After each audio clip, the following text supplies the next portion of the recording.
समस्त को मो नमस्कार मु दीप्ति आपण मान को स्वागत करुछि मो YouTube channel DS ambition. Community support staff को पारिश्रमिक नै ओडिशा जीविका मिशन रु आसिला गुरुत्वपूर्ण चिठी। चिठी रे कोन रहिछि ता आज रे वीडियो रे मु आपण मानक सहित आलोचना करिवि। आशा करुछि आपण माने शेष जाय मोर ए वीडियो सह जोडी होई रहिबे। आपण मानकर सुचिंतित मतामत कमेंट बॉक्स जणाइबे। जदि वीडियोटी भल लागले तबे लाइक करिवे, शेयर करिवे। जदि हम चैनल को नुवा करि विजिट करूछन्ती तबे सब्सक्राइब करिया को भूलिबे नाही। 29/3/2025 रे मिशन शक्ति विभाग तरफ कम्युनिटी सपोर्ट स्टाफ पारिश्रमिक नहीं प्रस्तुत करा जायतिला हाइब्रिड मॉडल। यही मॉडल को 9/6/2025 रे संशोधित करा जाय ओडिशा जीविका मिशन रु चिट्ठी जारी करा जायतिला। तो चिट्ठी अनुसार प्रत्येक कम्युनिटी सपोर्ट स्टाफ माने जो माने ग्राम पंचायत स्तरीय संघ रे कार्य करूछन्ती से माने एप्रिल 2025 टारु सेमानकर पारिश्रमिक सेमानकर कार्य दक्षता ऊपर डिपेंड करे। यहा को आधार करी ग्राम पंचायत स्तरीय संघ रे जो कम्युनिटी सपोर्ट स्टाफ माने कार्य करूछन्ती तो सेमानकर पारिश्रमिक प्रत्येक मास फिक्स्ड रहइबो नै।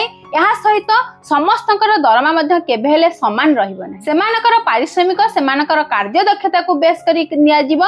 यहा सहित सेही ग्राम पंचायत स्तरीय संघ रे जेतोटी स्वयंसहायक गोष्ठी रहिछि, आंचलिक मंच रहिछि, ग्राम पंचायत स्तरीय संघ रहिछि ताहा ऊपर डिपेंड करे। तो यहा को आधार करी वर्तमान सुधा कम्युनिटी सपोर्ट स्टाफ माने प्रायतः केही भी पारिश्रमिक नै नाथि। किंतु ओडिशा जीविका मिशन रु आज आसी गुरुत्वपूर्ण चिठी अनुसार ओडिशा जीविका मिशन पाखरे तथ्य रहिछि जे कम्युनिटी सपोर्ट स्टाफ माने जो माने पारिश्रमिक नेउनाती हुए तो ग्राम पंचायत स्तरीय संघ रे जो माने कोषाध्यक्ष भाव रे कार्य करिसंती बा सेक्रेटरी भाव रे कार्य करूछंती बा एमबीके भाव रे कार्य करूछंती तो सेमानक लागि ही पारिश्रमिक ठीक भाव रे कम्युनिटी सपोर्ट स्टाफ माने पाई पारु नाहति। अर्थात कम्युनिटी सपोर्ट स्टाफ माने फील्ड लेवल जो कार्य करिवे जेपरि कि सीआरपीसीएम होंतु बा कृषि मित्र होंतु बा प्राणी मित्र होंतु सेमाने जो कार्य करिवे सेमानकर कार्य दक्षता को मीन ऑफ वेरिफिकेशन रे जेहेतु एमबीके माने रहउचंती तो सेमाने जांच कला पर ही सेमाने सेमानकर पारिश्रमिक पाई परिवे। सेपरि ग्राम पंचायत स्तरीय संघ रे जो एमबीके कार्य करूछंती एहा सहित बैंक मित्र होंतु बा एलएसपी होंतु सेमाने जो कार्य करूछंती तो सेमानकर मीन ऑफ वेरिफिकेशन र दायित्व ग्राम पंचायत स्तरीय संघ रे कार्यरत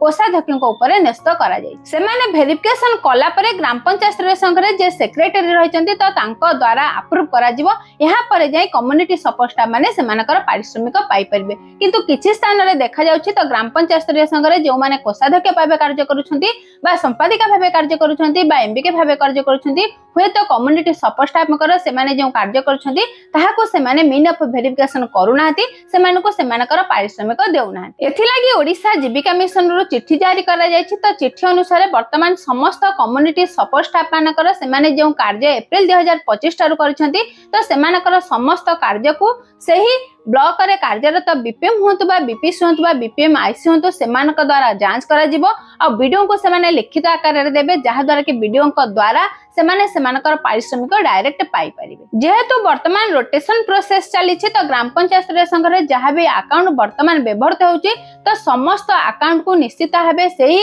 ब्लॉक रे कार्यरत बीडीओ सीडीपीओ बीपीएम का द्वारा जेहेतु वर्तमान परिचालित हेबो तो सेथि लागि सेमाने डायरेक्ट ग्राम पंचायत स्तरीय संघर कम्युनिटी सपोर्ट स्टाफ मानको सेमानकर पारिश्रमिक देई पारि। यहा थिला ओडिशा जीविका मिशन रु आसीथिबा गुरुत्वपूर्ण चिठी। तो चिठी अनुसार निश्चित भाबे समस्त कम्युनिटी सपोर्ट स्टाफ माने वर्तमान सही ब्लॉक रे कार्यरत बीपीएम होंतु बा बीपीसी होंतु बा बीपीएम आईसी होंतु बा बीडीओ को द्वारा सेमाने सेमानकर पारिश्रमिक पाई परिबे। सेमाने जेउ परि कार्य करथिबे सही कार्य दक्षता को जांच करा जे सेमानको पारिश्रमिक प्रदान करा जिवो। एही परि आगो को नुवा नुवा अपडेट जानिबा लागि निश्चित भाबे आम चैनल डीएस एम्बिशन से जोडी हेरंतो। समस्त को मो तरफ आम चैनल तरफ बहुत बहुत धन्यवाद।